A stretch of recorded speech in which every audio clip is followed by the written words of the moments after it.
속에서 우리 신앙을 받아내고 주야집 주의의 말씀을 마음속에 깊이 담아두어 들어갈 수 있는 주시간 주시로 주님께서 함께해 주시옵소서. 그리고 이 시간 우리 자리에 나서 주님을 우리도 어떤 마음으로 예배를 날지 모르겠지만 예배를 끝나고 들어갈 때는 주야집 주의의 말씀과 복음을 마음속에 받아가고 들어갈 수 있는 시간을 여러분께 다시 한번 고백드립니다. 이 자리에 나와서 우선님들에게 오늘도 주님의 사랑과 축복이 가득하시게 되기를 원하며 마귀일절 승탄자들을 주님께서 우리의 모든 것을 주관하여 주시옵소서. 우리에게 주신 분입니다. 주님 받아 주시옵소서. 아멘.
살아계신 하나님, 저희들이 드리는 찬양과 예배를 받아 주옵소서.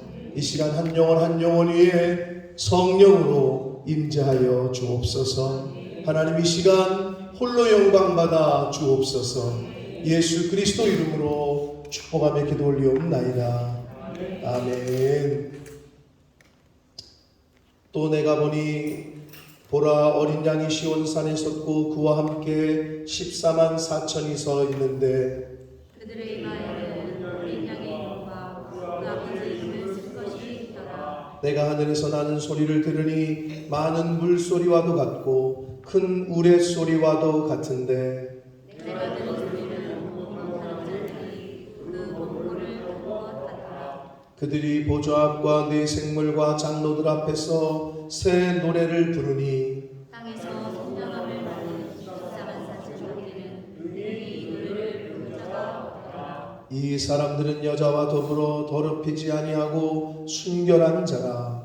어린 양의 어디로 인도하든지 따라가는 자며 사람 가운데서 속량함을 받아 처음 익은 열매로 하나님과 어린 양에게 속한 자들이니 그 입에 거짓말이 없고 흠이 없는 자들이라. 아멘. 전능하사 천지를 만드신 하나님 아버지를 내가 믿사오며 그 외아들 우리 주 예수 그리스도를 믿사오니 이는 성령으로 잉태하사 동정녀 마리아에게 나시고 본디오 빌라도에게 고난을 받으사 십자가에 못 박혀 죽으시고 장사한 지 사흘 만에 죽은 자 가운데서 다시 살아나시며 하늘에 오르사 전능하신 하나님 우편에 앉아 계시다가 저리로서 산 자와 죽은 자를 심판하러 오시리라. 성령을 믿사오며 거룩한 공회와 성도가 서로 교통하는 것과 죄를 사하여 주시는 것과 몸이 다시 사는 것과 영원히 사는 것을 믿사옵나이다. 아멘.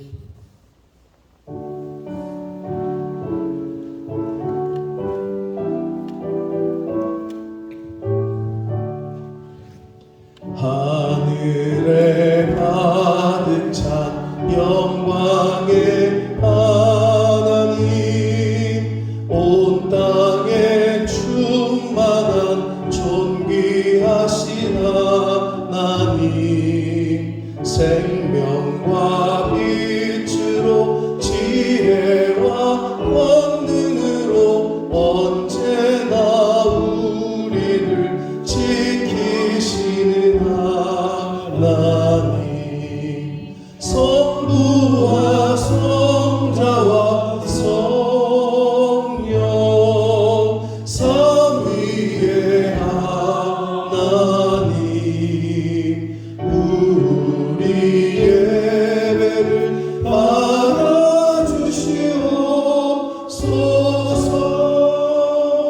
사랑이 넘치는 자비하신 하나님, 은혜가 풍성한 구원의 하나님, 자매의 심령에 평안을 주시옵고 죄악과 허물을 용서하여 주소서. 찬송과 영광과 생명 구원의 하나님, 우리 예배를 받아주시옵소서. 연약한 심령을 굳게 세워주시고 무든한 마음을 지혜롭게 하시고 주의 뜻 받들어 참되게 살아가며 주 말씀 따라서 용감하게 하소서. 권능과 지혜와 사랑 은혜의 하나님, 우리 예배를 받아주시옵소서.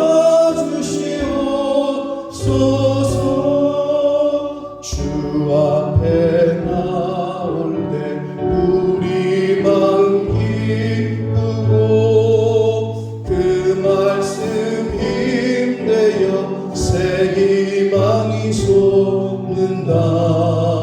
고난도 슬픔도 이기게 하시옵고 영원에 잇되어 살아가게 하소서.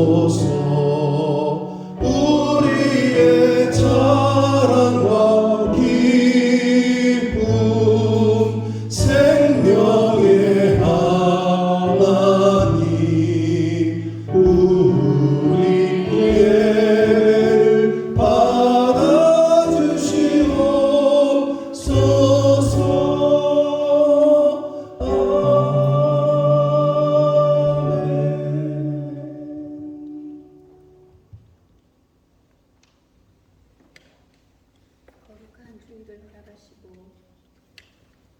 건강으로 이 자리를 허락하신 하나님 감사합니다. 아멘. 주의 은혜가 아니고서는 이 시간 이 자리를 지킬 수 없음에 전심으로 감사와 찬양을 올려드립니다. 아멘. 세상의 수많은 사건과 사고가 난무하고 우리 조국 대한민국에서도 참혹한 일이 일어났습니다. 주여 주님. 누군가의 안이한 마음으로 아니면 실수로 이런 일이 일어났다고 합니다. 그러나 우리 믿는 그리스도인들은 이 땅에 일어나고 있는 수많은 사건, 사고, 자연재해 등을 주님 앞에서 애타는 마음으로 회개하고 기도해야겠습니다. 주여 주님. 내가 너희 중에 전염병을 보내기를 애굽에서 한 것처럼 하였으며 칼로 너희 청년들을 죽였으며 너희 말들을 노력하게 하며 너희 진영에 악취로 코를 찌르게 하였으나 너희가 돌아오지 아니하였느니라. 주여 여호와의 말씀이라. 주여. 선지자들을 통해서 무수히 경고하고 계십니다.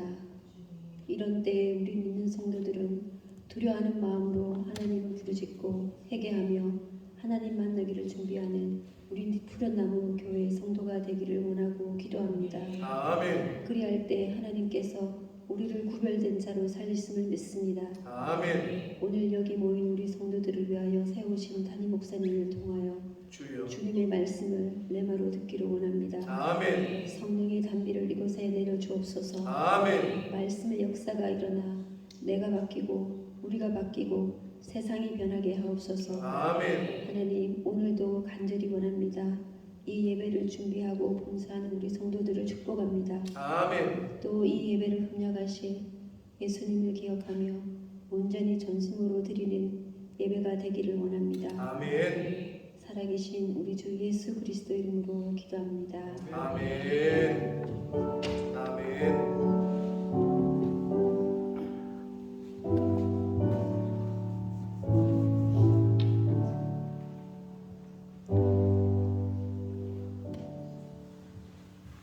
오늘 하나님의 말씀은 로마서 3장 23절로 24절 말씀입니다. 로마서 3장 23절로 24절 말씀을 이서진 자매가 봉독해 드립니다. 모든 사람이 죄를 범하였음에 하나님의 영광에 이르지 못하더니 그리스도 예수 안에 있는 성령으로 말미암아 하나님의 은혜로 값없이 이롭다 하심을 얻은 자 되었느니라. 아멘. 이 시간에는 한 주간 동안 받은 은혜를 하나님 앞에 감사하며 우리 이민중 형제가 나와서 하나님 앞에 찬양으로 영광을 돌리는 시간입니다.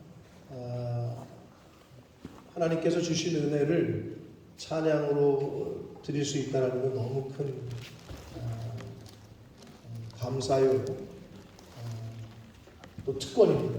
그러니 여러분들도 한 주간 하나님께서 주신 은혜가 있다, 너무 감사하다 그러면 이렇게 준비하셔서 하나님께 찬양을 드리시면 하나님도 기뻐하시고 또 듣는 우리들도 은혜가 되고 그런 시간이 될 줄 믿습니다. 그러니까 잘하고 못하고가 아니라 마음의 중심이 문제입니다. 여러분들을 한 주간 동안 하나님이 베푸신 은혜가 있으면 그렇게 준비하셨다가 말씀해 주시면 찬양하는, 이렇게 나와서 찬양할 수 있는 기회가 있으니까 여러분들도 다시 말씀드리지만 잘하고 못하고를 떠나서 마음의 중심에 감동이 있으실 꼭 찬양을 들으시면 좋겠습니다. 자, 이민중 형제의 찬양을 통해서 함께 은혜를 받도록 하겠습니다. 안녕하세요. 사우스햄튼 대학교에서 경영학과 재학 중인 이민중입니다. 마지막 학년을 맞이해서 참 취업 준비를 해야 될지 석사를 해야 될지 고민이 많은데 항상 이 찬양이 저에게 큰 감동이 됐었습니다. 아이자야 61이라는 한국 찬양팀이고요. 찬양곡 이름은 주님의 마음 있는 곳입니다. 찬양 드리겠습니다.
성전이 되어 영원한 주의 말씀을 향해 주의 마음 있는 곳 나의 삶 주의 말씀을 따라 이루신 주의 나라를 향해 주의 시선 있는 곳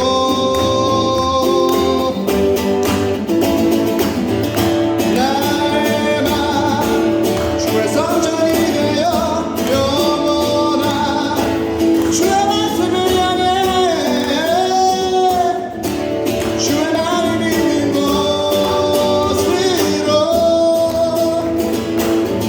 나의 삶 주의 말씀을 따라 이루신 주의 나라를 향해 주의 시선 있는 곳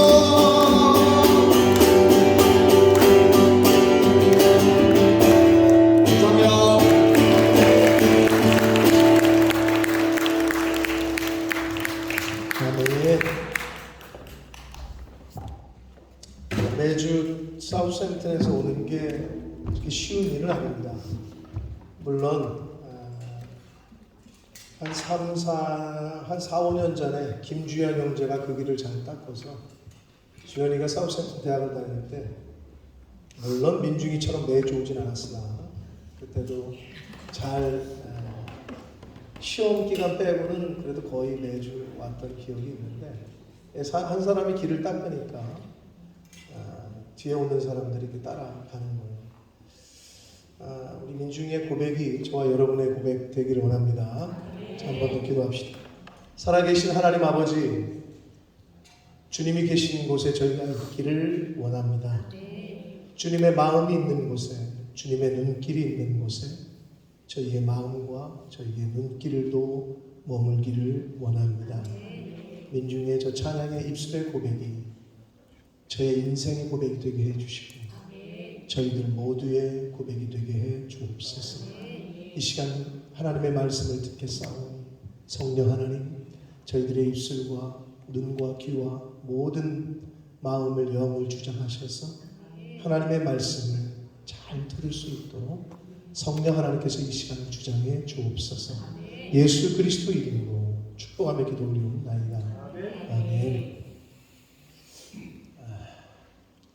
민중이가 이렇게 나와서 하니까 여러분들 나도 할 수 있다라는 자신감이 들잖아요, 그렇죠? 그러니까 인간적인 면모가 있잖아요. 시작하는데 못 잡아가지고 막 버벅거리고 막 하는 어떤. 여러분 제가 서두에 말씀드렸잖아요. 뭐 잘하고 못하고가 중요한 게 아니라 여러분 한 번도 하나님께 찬양을 못 드리고 이 세상을 떠날지도 몰라요.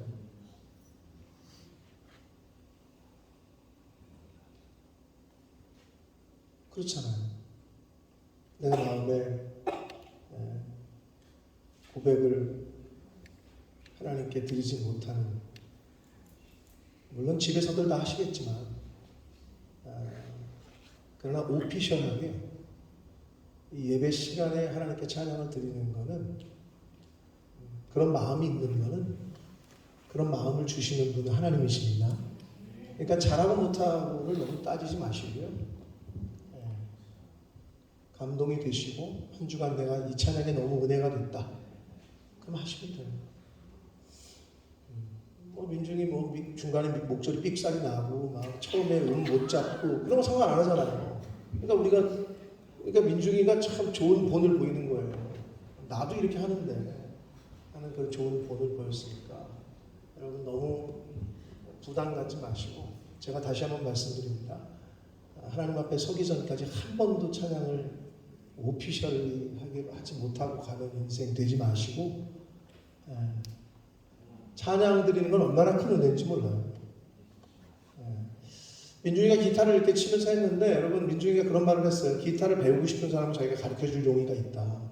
혹시 원하시는 분들은 말씀하시면 민중이가 아마 기타건 베이스건 가르쳐줄 수 있다고 했으니까 원하시는 분은 말씀을 민중이에게 하시면 되겠습니다. 자, 오늘 오늘은 좀 중요한, 굉장히 중요한, 그러나 조금은 지루할 수도 있고 조금은 어려울 수도 있고 그러나 아주 중요한 말씀을 드릴 겁니다. 제목은 구원의 확신. 예수 믿는 사람들이 가장 많이 듣는 단어 중에 하나인데 요즘은 이런 말도 잘 묻지를 않는데 구원 받으셨습니까? 라고 하면 구원의 확신이 있습니까? 라고 그 질문이 따라온단 말이에요. 그리고 또 하는 말이 오늘 죽어도 천국 갈 수 있다고 믿으십니까? 이렇게 말을 한단 말이에요. 근데 이게 굉장히 기본적인데도 굉장히 중요한, 굉장히 포괄적인 의미를 담고 있는데 많은 크리스천들이 이거를 너무 그 개념이 없어. 구원의 확신이라는 개념이 뭔지를 잘 몰라. 그냥 단순히 오늘 밤 죽어도 난 천국 갈 수 있어 이렇게만 생각을 해요. 거기서 문제가 발생하거든요. 그래서 여러분 조금 집중해서 오늘은 좀 잘 들으시기 바랍니다. 예수 천당 불신지옥 들어보신 분? 재영이 못 들어봤어? 예수 천당 불신지옥이라는 거 못 들어봤어? 아 그래? 야 이걸 처음 들어봤다니 진짜 대단하지 않습니까? 예수 천당 불신지옥. 서울역이나 지하철 2호선 신도림역에 가면 꼭 있는 데고 환승하는 신도림역에 이렇게 막 깃대 십자가 표대 들고 예수 천당 불신지옥 하면서 막 다니시는 거 본 적 있어? 근데 뭐 고개를 끄덕이고 있어. 나중에 한번 가봐. 한번 가서 한번 잘. 요즘 지하철에서도 좀 요즘은 잘 안 다니시는 것 같은데 아마 제가 한국에 있을 때만 해도 그리고 또 한국을 잠깐 방문해서 지하철을 타면 심심치 않게 보는 또 들리는 소리였습니다. 이 말 예수 천당 불신지옥이라는 말은 기독교의 핵심 교리를 아주 간략하게 잘 함축하고 정리한 문장이라고 할 수 있어요. 그러나 오늘날에 들어서서는 언제부턴가 이단이나 사이비 집단에서 많이 사용을 해서 좀 부정적인 시각으로 바라보는 이들도 있어요. 그러나 그 문구 자체는 굉장히 복음적이고 성경적이다. 예수 천당 불신지옥. 오늘 처음 들었다는 재영이를 위해서라도 다시 한번 말씀을 드려보면 뒷문장부터 해석을 하면은 좀 이해가 되는데 의미를 좀 빠르게 이해할 수 있습니다. 불신이라는 건 믿지 않는다, 믿지 않음이란 말이거든요. 그러면 이 말은 예수님을 믿지 않으면 지옥이고 예수님을 믿으면 예수 천당, 이 말은 예수님을 믿으면 천당, 즉 천국에 간다는 말이에요. 재영 알았지? 예, 아주 간단하잖아. 자, 근데 여기서 천국에 간다는 말을 다른 말로 구원을 받는다라는 말로 표현할 수 있어요. 교회에서는. 자, 그러면 여러분에게 한번 질문을 해보겠습니다. 천국은 어떻게 해야 갈 수 있습니까? 구원은 어떻게 받을 수 있습니까? 주연아, 천국은 어떻게 가지? 어떻게 하면 갈 수 있지? 예수님을 믿어야. 네, 좋아요. 아주 잘 대답했습니다. 예수님을 믿음으로 간다. 자, 그러면 다시 한번 질문을 해보겠습니다, 여러분. 그렇다면 죄가 있는 사람도 천국에 갈 수 있습니까? 예수님을 믿기만 하면? 갈 수 없어요? 서영아, 너 갈 수 없다고 고개를 이렇게 흔들었는데. 그럼 죄가 없어야 천국에 가? 얘도 우리 서영이가 교회를 좀 다녔기 때문에 대답을 한다고 했는데 다시 한번 생각을 해보세요. 자, 예수 믿으면 천국 간다 그랬어요.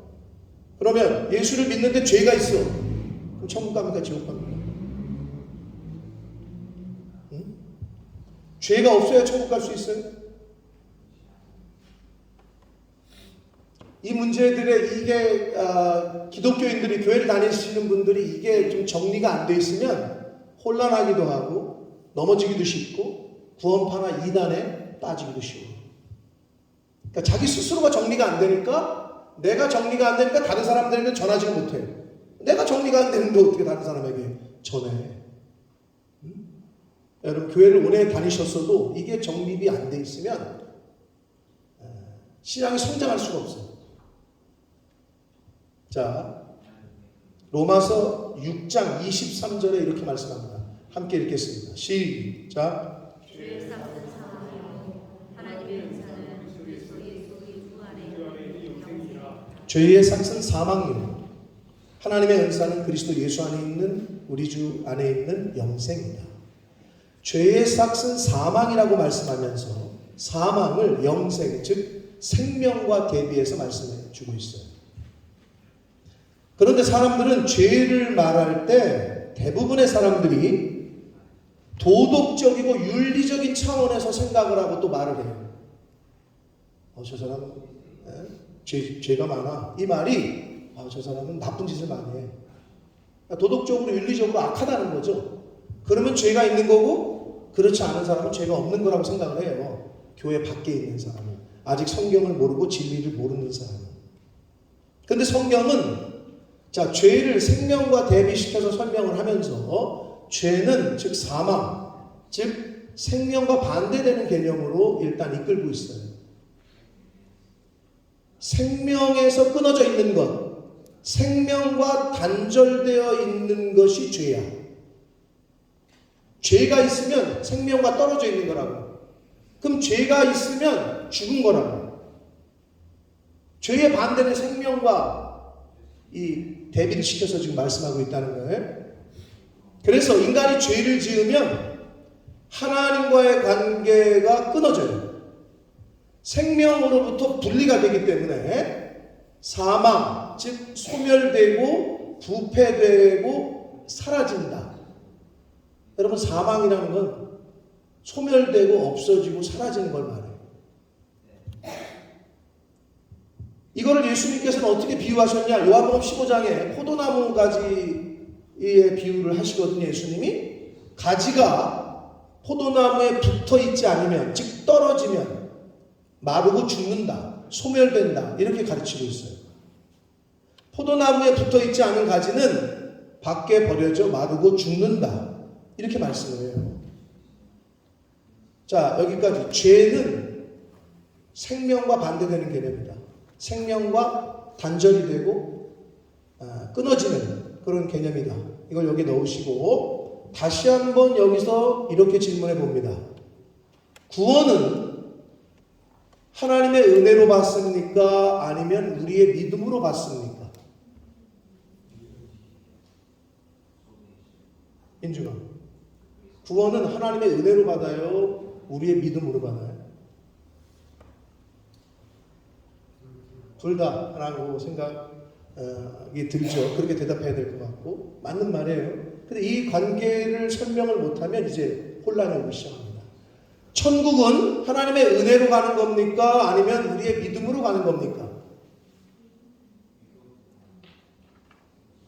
자, 여기서 우리가 먼저 짚고 넘어가야 될 거는 구원을 받는다는 것, 즉 천국 가는 거에 대해서 이제 개념을 정리해야 되는데, 자, 구원은 죄로 인해서 하나님과 분리, 단절되어 있던 인간이 하나님께 다시 접붙임을 받는 것, 관계가 회복되고 정상화되는 것을 말해요. 다른 말로 표현하자면 죄인의 신분에서 인간이 하나님의 은혜로, 값없는 하나님의 은혜로 의인의 신분으로 되는 것을 말하는데, 오늘 본문인 로마서 3장 23절과 24절을 우리 서진이가 잘 읽었는데 다시 한번 읽겠습니다. 23절 시작. 그거는 좀 아까 읽은 거고요. 오늘 본문 읽겠습니다. 시작.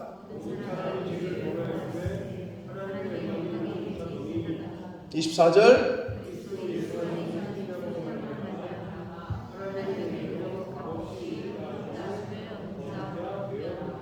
자, 모든 사람이 죄를 범했어요. 그게 죄인이야. 그런데 하나님의 은혜로 값없이 의롭다 하심을 얻었다고 말씀하고 있어요. 오늘 본문에서. 근데 24절의 말씀만 놓고 보면 23절의 말씀만 놓고 보면 하나님의 24절 구원은 하나님의 은혜로 받는 것이라고 생각할 수 있어요.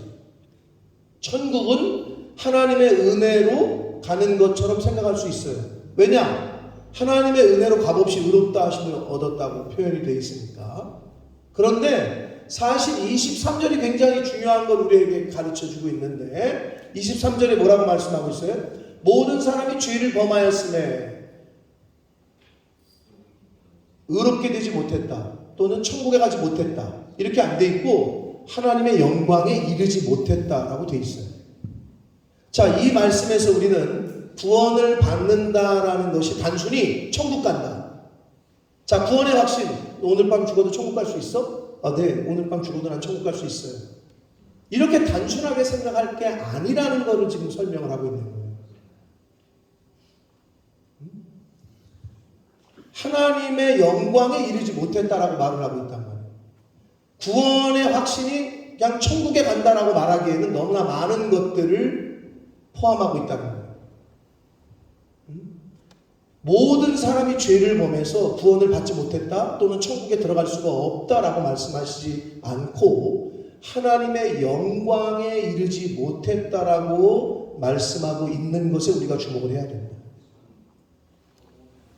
구원을 받는다는 것은 생명을 얻는 것, 영생을 얻는 것을 의미하는데 그러면 생명의 특징이 뭐냐는 거예요. 죽은 것과 생명 있는 것과의 특징이 뭘까요? 여러 가지가 있겠지만 여러분 죽은 게 자랍니까? 죽은 게 움직여요? 근데 생명 있는 거는 자라고 성장하고 열매도 맺죠. 똑같다는 거예요. 구원의 확신이 있는 사람의 특징은 뭐냐? 자라남에 있어요. 구원의 확신, 예수 믿고 구원의 확신이 있는 사람의 특징은 성장하는 데 있어요. 그런데 10년, 20년, 30년 그리고 물어봐도 나는 오늘 밤에 죽어도 난 천국 갈 수 있어. 이렇게 대답을 하는데 여전히 승질내고 여전히 분노를 내고 여전히 혈기내고 저 사람 교회 다니는 사람 맞아? 이렇게 말을 들을 정도로 성장이 없어. 자라남이 없어. 이렇게 되면 어떻게 되는 줄 알아요? 교회 와서 예배 드리고 나서 집에 가서는 또 똑같이 승질을 내요. 새벽 예배 드리고 교회 와서 눈물 흘리고 찬양했는데 우리 엄마는 집에 오면 막 승질을 내요. 이러니까 안 되는 거예요. 아니 구원의 확신이 있는 사람의 다시 한번 말씀드려요. 생명이 있다는 거잖아요. 생명은 자란다니까. 성장하고 그리고 나중에 열매를 맺고. 그러니까 이 부분을 우리가 놓치면 안 되는 거예요. 나 예수 믿고 구원 받았어. 나 오늘 죽어도 천국 가. 이걸로 끝난 문제가 아니라는 거예요. 죽은 것의 특징은 움직임이 없고 자라지 않아요. 성장하지 않아요. 그냥 머물러 있지. 그 상태. 자, 그래서 하나님의 은혜로 예수님을 믿고 구원을 받는다는 것은 사람이 나쁜 짓을 하던 사람이 착하게 바뀌고 선한 일을 하고 성실해지고 하는 이런 도덕적인 차원의 개념에서 머무르면 안 되고 그렇게 생각해서도 안 되고 생명을 얻는 것, 영생을 소유하는 것, 하나님의 영광으로 부르심을 얻는 것이 바로 그게 구원을 얻는 거라는 거예요. 즉 존재 자체가, 신분 자체가 바뀌는 게 구원이라는 거예요. 죄인에서 의인으로, 죽어있던 사람에서 생명이 있는 존재로, 그게 구원이라는 거예요. 로마서 6장 14절에서 15절에 이렇게 표현하는데 한번 읽어보겠습니다. 시작.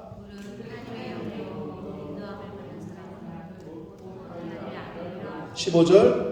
너희는 다시 무서워하는 종의 영을 받지 아니하고 양자의 영을 받았으므로 우리가 아빠 아버지라고 부르짖는다.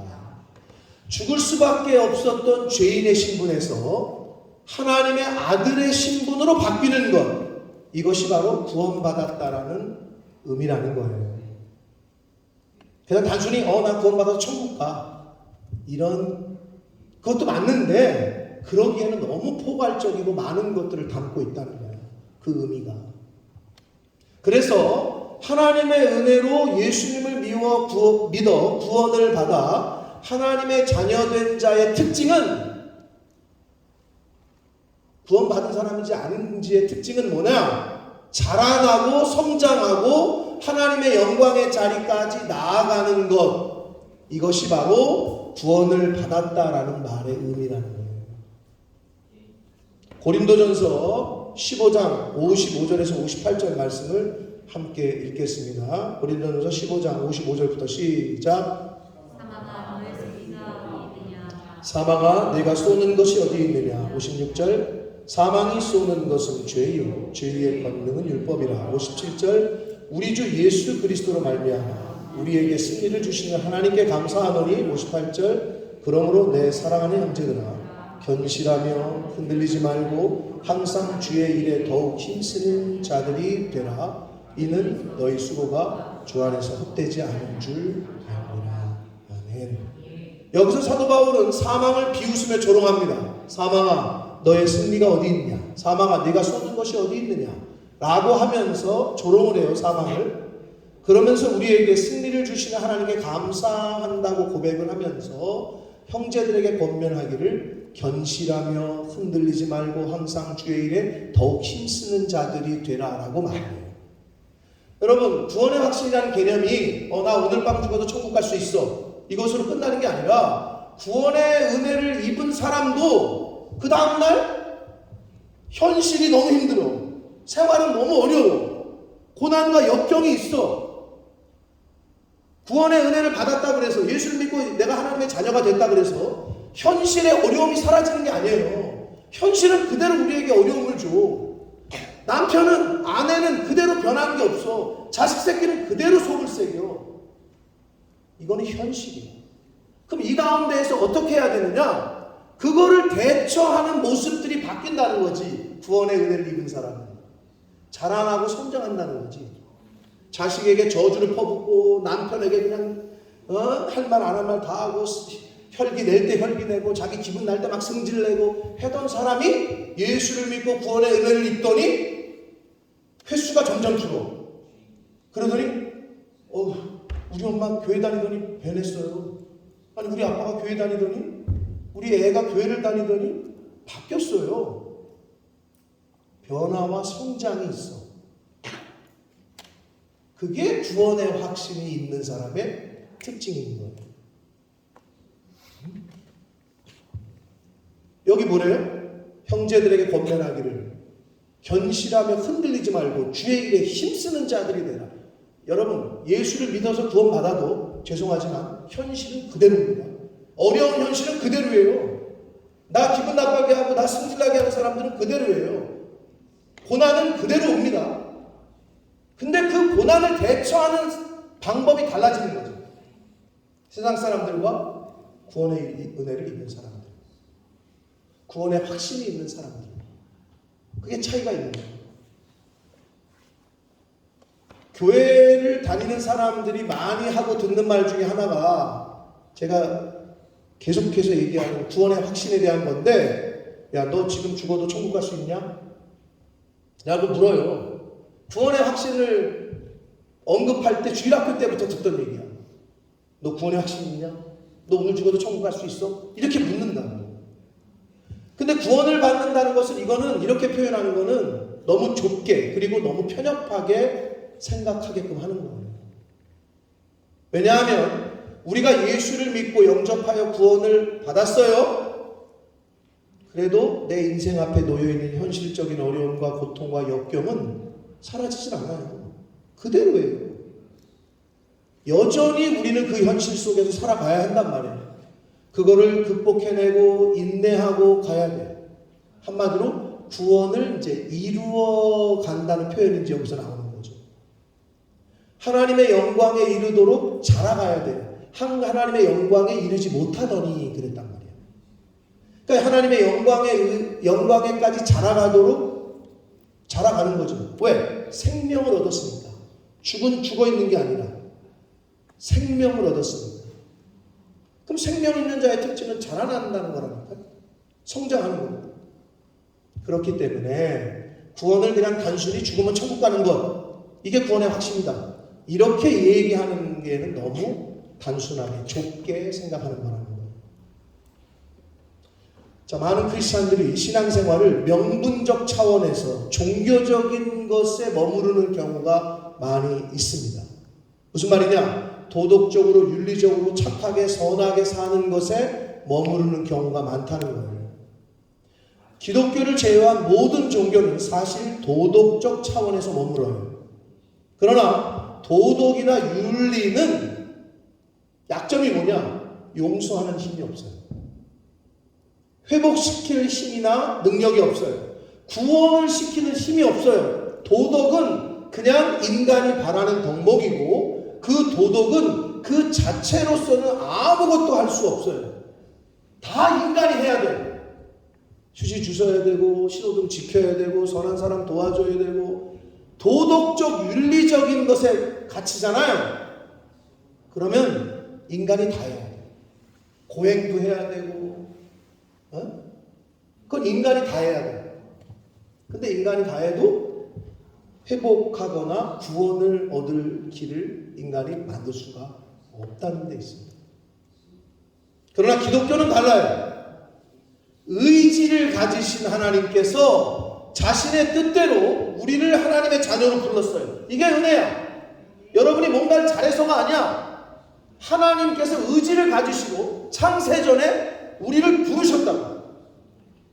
하나님께서.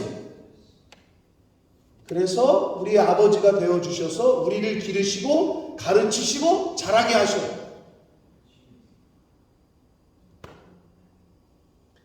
하나님의 은혜로 예수로 말미암아 값없이 구원받았다고 하는 것이 어떻게 잘못 사용되고 인식이 되고 있느냐? 구원의 확신이 내 신앙인의 하나님의 크리스찬으로서의 실력과는 너무 거리가 멀어. 그냥 예수 믿고 나는 천국 가. 오늘 죽어도. 여기에만 머물러 있기 때문에 실제 생활에서의 내 실력과는 거리가 너무 멀다는 거야. 예수님을 믿고 신앙생활을 하는 것에 있어서 내 생활을 도덕성과 종교성 측면에서도 발전을 시키지 못하고 성장시키지 못하면 안 되는데, 예수 믿는 사람이라면, 구원의 확신이 있는 사람이면, 구원의 은혜를 값없이 받은 사람이라면 실제 생활에서 도덕적 윤리적으로도 실력이 쌓아져야 되고 그렇게 살아가야 되는데 그걸 못하고요. 크리스찬들이 예수 안 믿는 사람들보다도 도덕성과 윤리성이 결여하게 실력이 없어. 실제 삶에서. 그게 왜 그러냐면요, 나를 고치고 나를 자라게 하고 나를 성장시킬 생각은 안 하고 뭐만 하고 있냐 하면 회개만 하고 있어. 회개하면 돼. 나 죄 졌는데 오늘 교회 가서 기도하고 회개하면 돼. 그 좋아. 응? 그런데 이 회개의 함정이 뭐냐? 회개는 하나님 앞에서 내 죄의 사함을 받는 거의 수단이거든요. 하나님께서 내가 고백을 하면, 내 죄를 고백하면, 그래 내가 너 용서해 줄게. 예를 들어서 아버지한테, 아버지 나를 잘못했어요. 나 사실 아버지 지갑에서 돈 가져갔어요. 이놈의 새끼. 알았어. 다음부터 그러지 마. 이게 고백을 하면 아버지가 용서를 해줘. 이게 회개거든. 근데 이 회개의 특징은, 회개는 자라게 하지 못해. 나를 성장시키지를 못해. 무슨 말이냐? 회개로 끝나면 안 되고 다음에 또 그 짓을 하지 말아야 되잖아. 근데 그냥 회개하면 용서받아. 여기에 머무른다는 거지. 나를 고치는 작업, 나를 철저하게 부인하는 삶, 나를 다듬고 나의 모난 부분을 깎고 죽이는 힘든 작업은 하지 않고, 그거는 하기가 싫어. 나의 모난 부분, 내가 고쳐야 될 못된 성품들, 이거는 하지 않으면서 뭐만 하냐? 교회 와서 나 회개했어. 나 그냥 죄사함 받았어. 이러니 변화가 없지. 이러니 세상 사람들에게 욕을 먹지. 어떻게 저래도 교회 다니냐? 교회 다니면 저 사람이 집사야? 저 사람이 권사야? 저 사람이 목사야? 저 사람이 장로냐? 이런 소리를 듣는 거예요. 신앙인으로서의 실력이 없어. 이 세상을 살아가면서 성장이 없어. 자라남이 없어. 그냥 어디에 머물러 있어? 나 예수 믿어? 나 구원 받았어? 나 오늘 밤 죽어도 천국 가? 이걸로 끝이야 그냥. 구원의 확신이라는 건 그런 게 아니라니까요.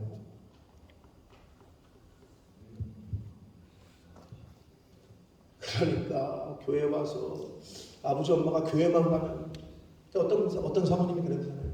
저는 교회에서 설교하는 목사님하고 살고 싶다. 집에만 오면 때리나 봐.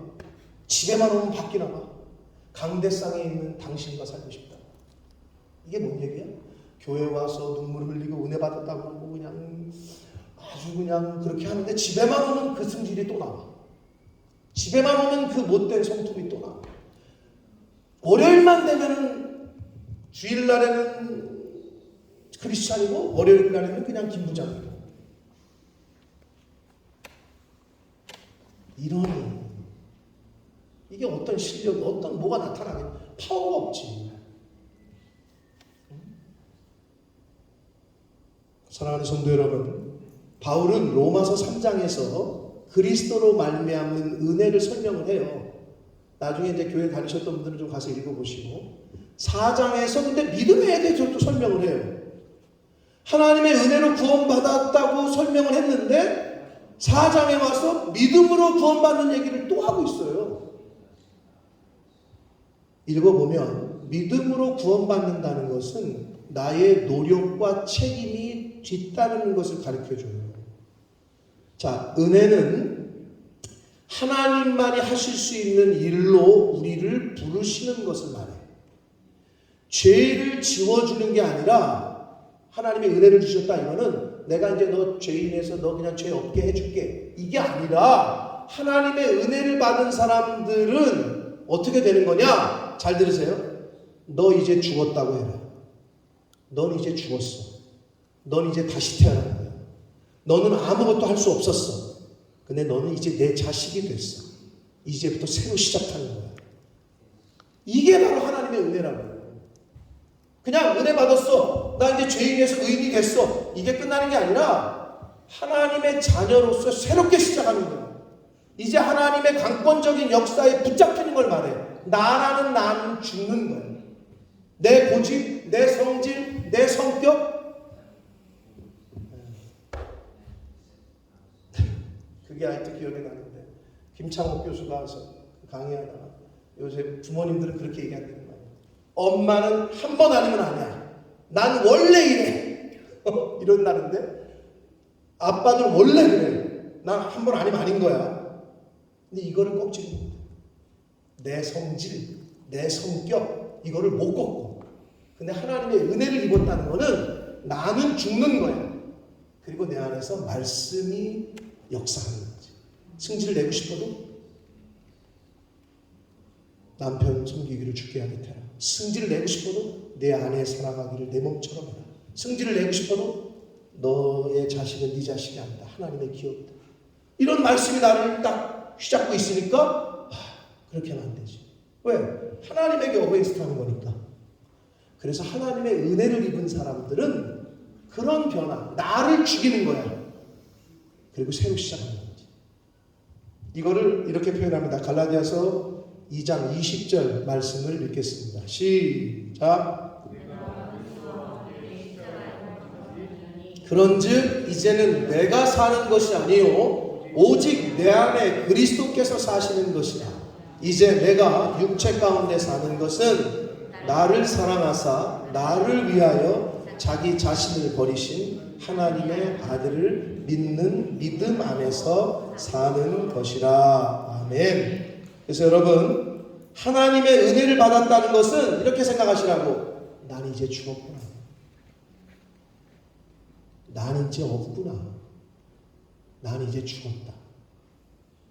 하나님의 말씀 안에 나는 꽉 붙잡힌 거구나. 이제는 나라는 나는 없어지는 거예요. 자, 그래서 이제 예수를 믿으면 나는 오늘 죽어도 천국 간다라고 말하는 이 구원의 확신은 어떤 의미를 내포하고 있냐 하면 나라는 나는 이제 죽었다. 이제부터 나는 하루도 편할 날이 없는, 즉 나를 고치고 내가 이 세상 떠날 때까지 죽을 때까지 나를 고치고 나를 깎고 나를 죽여서 그리스도의 장성한 분량에까지 자라고 성장하게 하시는 하나님의 강력한 인도하심에 붙잡혔다.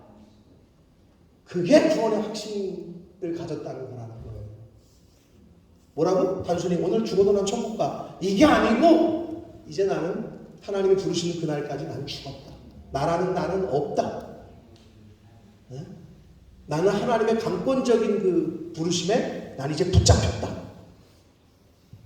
이게 구원의 확신이 있는 사람의 자세요, 태도고 생각이라는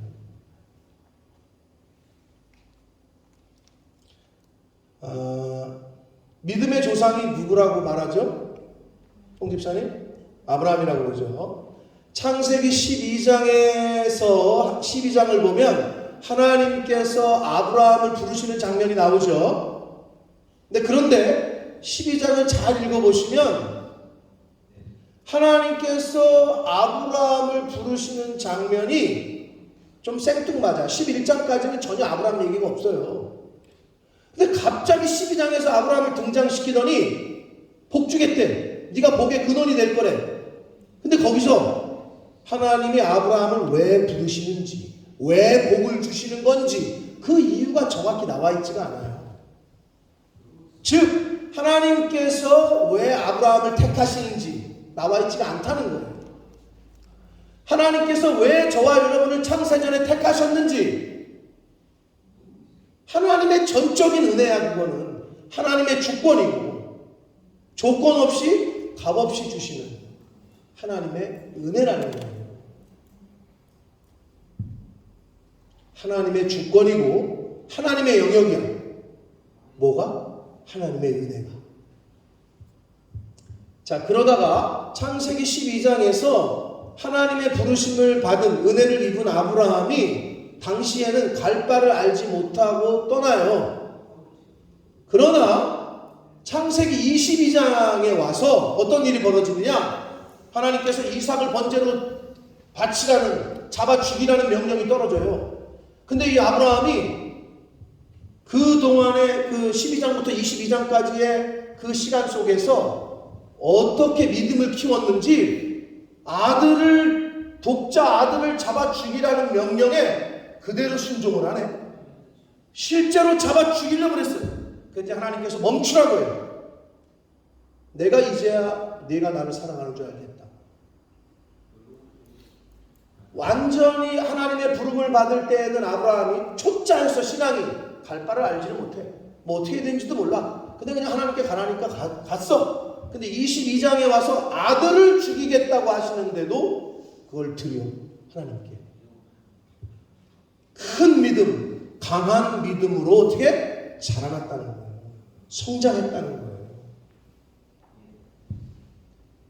사랑하는 성도 여러분, 믿음이란 하나님께서 은혜로 택하신 자를, 즉 나를 하나님의 자녀다운 천국 백성다운 책임과 실력 있는 존재로 나를 만들어 가시고 나를 인도해 주실 것을 믿는 것, 그게 믿음이에요. 하나님이 택하셨어요. 여러분을 어떤 상황에도 버리지 않습니다. 애를 낳았어. 근데 애가 말썽을 피워. 그러면 버릴 거예요? 육신의 부모님은 가끔 그러더라고. 요즘 뉴스 보니까 부모도 자식이건 이제 완전히 콩가루가 됐어요. 완전히 말세가 증상이 다 됐죠. 엄마 사망보험금 받으려고 엄마를 독살시킨 30대 딸이 구속됐어요. 우리나라에서. 돈이 없다고 엄마를 독살시키고 그래서 그걸 사망보험금을 탔다고. 근데 이거 당연히 잡히지. 무서운 시대야. 함부로 뭘 먹지도 못해. 부모가 자식이 부모를 죽는데 내어주는 시대가 됐어요. 말세의 증상 중에 하나예요. 그렇게 돼버렸어요. 자, 여기에 하나님 그 자녀를 낳아보신 그리고 길러보신 부모님들이 계셔요. 부모라는 타이틀이 있는 분들이 계십니다. 여러분 애를 낳아봤지만 출생은 주연아 출생은 한 번으로 끝나요. 그렇죠? 애를 낳는 건 한 번으로 끝나요. 근데 그 아이는 커야 되고 성장해 가야 되죠. 출생하는 게 출생의 이유가 완성이 아니고 출생의 목적이 완성이라는 거예요. 무슨 말 이해됐어요? 애가 낳았잖아요. 그러면 낳았으면 그걸로 끝나? 아니지. 엄마가 어떻게 해? 똥 싸고 치워야지, 학교 보내야지, 옷 입혀야지, 가르쳐야지, 예의 가르쳐야지, 어른 앞에서는 이렇게 하는 거다, 어디 갔다 오면 인사하는 거다. 이래야 사람 꼴이 되지. 그걸 안 가르치면 어떻게 돼? 모글리 되는 거야. 그냥 짐승인 줄 알고 사는 거야. 무슨 말 이해돼요? 출생은 한 번으로 끝나지만 자라나고 성장해서 사람답게 사람으로 만들려면 오랜 시간이 걸린다. 응?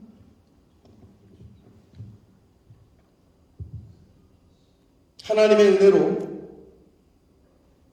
우리가 구원을 받아요. 그런데 하나님의 은혜로 죄인이 양자의 영을 받아 하나님의 자녀가 돼요. 그러나 중요한 건 그것으로 끝나서는 안 된다는 거예요. 하나님의 자녀가 됐어요. 그러면 난 이제 예수 믿어서 하나님의 자녀가 됐어. 난 오늘 죽어도 천국 갈 수 있어. 난 구원의 확신이 있어. 이렇게 말을 하는데 자라남이 없네. 성장이 없네. 변화가 없고 성화가 없는 삶을 사는 것은 그건 믿음의 삶이 아니라고요. 근데 많은 크리스찬들이 그냥 거기에 머물러 있다는 거야.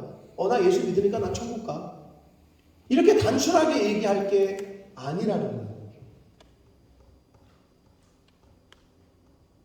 하나님께서 원하시는 단계, 하나님이 원하시는 목적지에까지 도달하기까지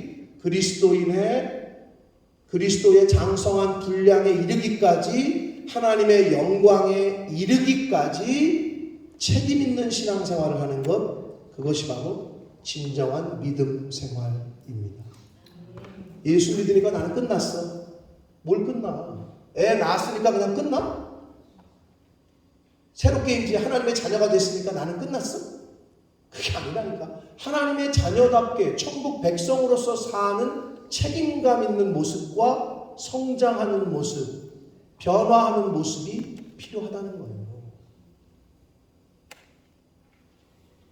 그게 안 되면 어떻게 돼요? 다시 말씀드려요. 죄는 생명의 반대. 근데 우리가 그렇게 해야 되는데 죄가 들어오잖아요, 우리 안에. 그러면 죄는 사망이잖아요, 이꼴? 그러니까 자라남이 없지. 죄가 내 안에 있으면 자랄 수가 없어요. 성장할 수가 없어요. 죄는 사망을 불러옵니다. 그러므로 구원은 전적인 하나님의 은혜로 예수님의 십자가를 통해서 우리가 얻어요. 죄인이 의인이 됩니다. 하나님의 자녀가 됩니다. 그러나 이것으로 끝나는 것이 아니라 우리의 믿음으로 이 땅에서 하나님의 자녀로 천국 백성으로 책임감을 가지고 자라나고 성장하고 성화되어가는 삶을 살아서 하나님의 영광에 이르도록 하는 것이 그게 신앙 생활이요 믿음 생활이라는 거예요. 오늘 주일이네. 교회 가야지. 교회 와서 예배 드리고 집에 가고 또 다음 주 한두 시간 교회 가야지. 이건 종교 생활이고 오늘 초파일이네. 절에 가야지. 오늘 마음이 힘드네. 절에 가서 기도 좀 하고 와야지. 이건 종교 생활이고 실제 삶 가운데에서 변화되어져 가는 것, 성장해 가는 것, 하나님의 자녀답게, 하나님의 천국 백성으로 다시 태어난 자답게 나는 죽이고 내 안에서 새 사람으로 성령으로 하나님의 말씀으로 계속해서 변화되어져 가는 것. 그게 신앙생활입니다. 그게 구원의 확신이 있는 사람의 모습이라는 거예요.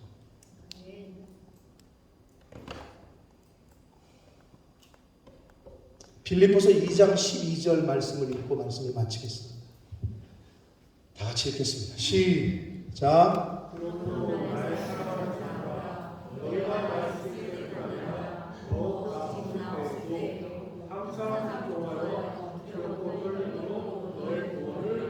다시 한번 읽겠습니다. 그러므로 나의 사랑하는 자들아, 너희가 나 있을 때뿐만 아니라 더욱 지금 나 없을 때에도 항상 복종하여 두렵고 떨림으로 너희 구원을 이루라. 아멘. 기도하겠습니다. 살아계신 하나님 아버지, 감사와 찬송과 영광을 올려드립니다. 아버지, 하나님의 전적인 은혜로 창세전에 저희들을 택하셔서 예수 그리스도의 십자가를 통하여 이제는 죄인이 아니라 양자의 영을 주셔서 하나님의 자녀로 친권자로 천국 백성으로 삼아 주셔서 하나님 감사합니다. 이제 나는 예수를 믿고 구원을 얻어 영생을 선물로 받았다. 나는 오늘 죽어도 천국 간다. 이러한 구원의 확신, 여기에만 머물러 있는 자가 아니라 이제 나는 죽었구나. 나는 이제 하나님의 전적인 인도하심과 강권적인 역사 속에 나는 붙잡혔구나. 이제는 나라는 나는 없구나. 나는 이제 말씀에 복종하고 순종하여 자라가야 되고 성장해야 되고 그리스도의 분량에까지 자라가 하나님의 영광에 이르기까지 자라가야 하는구나. 이것이 구원의 확신이 있는 자의 삶인 것을 깨달아 하나님이 부르시는 그날까지 이제는 나는 죽고 말씀으로 말씀 안에 사는 하나님의 자녀들 다 되어지도록 주님 은혜 내려 주옵소서. 예수 그리스도 이름으로 축복하며 기도 올리옵나이다. 아멘. 다 같이 일어서셔서 찬양 드리시면서 드리신 예물을 하나님 앞에 드리겠습니다.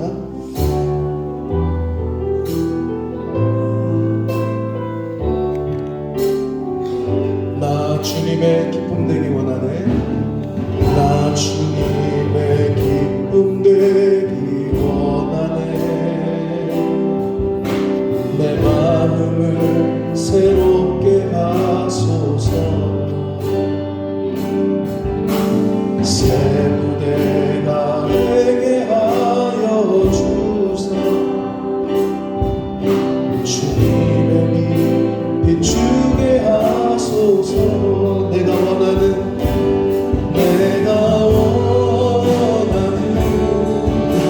마음까지 주님의 기쁨이 되는 것.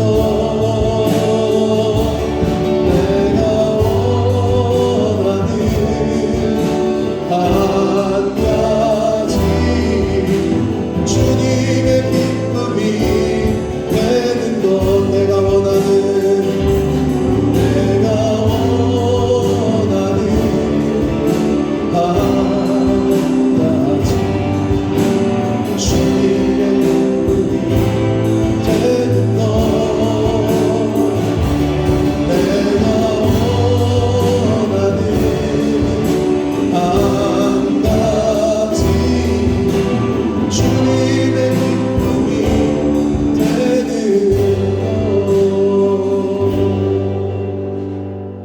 살아계신 하나님 아버지, 아버지 감사합니다.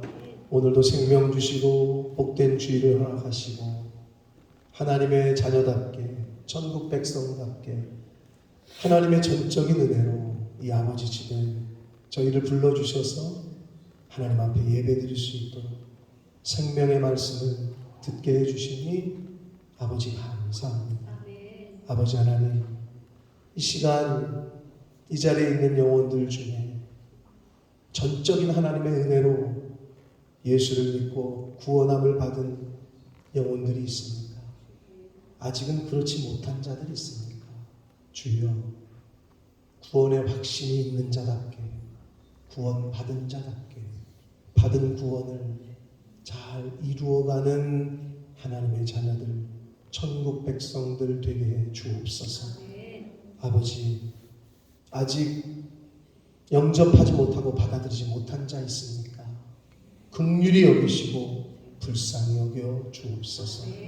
하나님 앞에 나올 때에 하나님의 말씀을 쫓아 말씀을 따라 순종함으로 10의 1조를 구별하고 감사 예물과 목적 예물과 소원 예물을 구별하여 성별하여 하나님 앞에 드리는 그 손길과 그 영혼과 그 영혼이 속한 가정 위에 복을 내려주셔서 세상이 알 수도 없고 줄 수도 없는 그러한 복을 하나님 그 영혼과 그 속한 가정 위에 허락하여 주옵소서.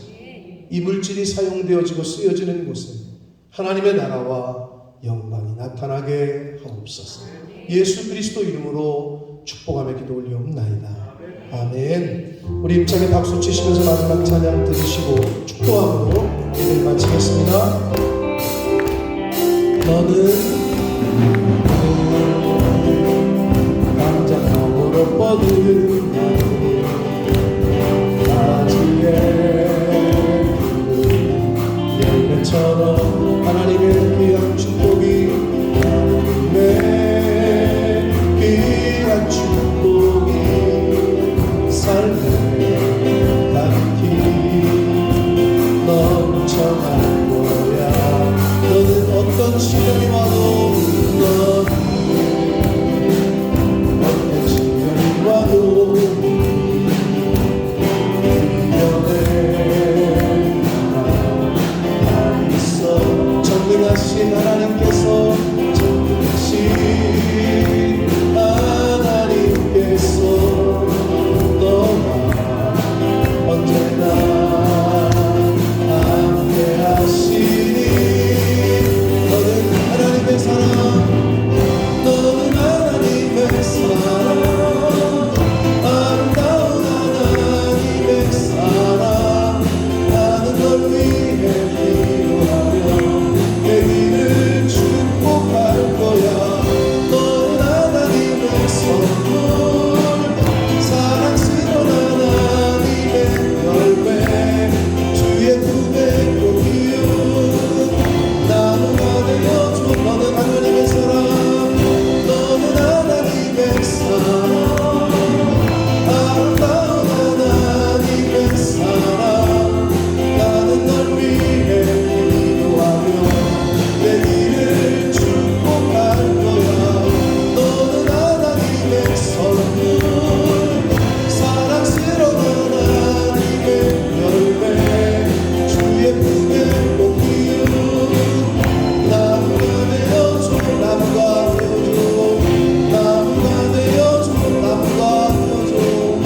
나무가 되어줘. 아멘. 지금은 우리 구주 예수 그리스도의 은혜와 하나님 아버지의 지극하신 사랑하심과 성령 하나님의 저희와 늘 동행해 주시고 함께 해 주시고 매주 교통해 주시는 그 은총이 이제 구원의 확신이 있는 자답게 오늘 죽어도 천국에 갈 수 있다.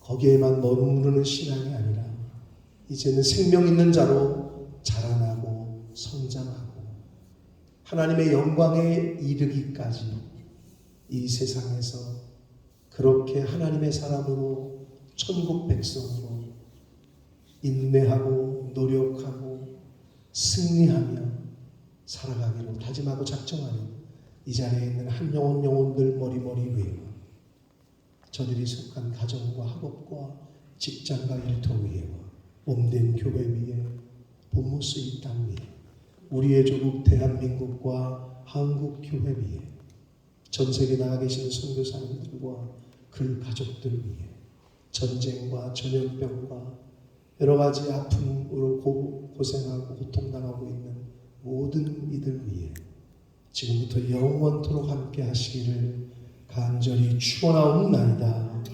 아멘.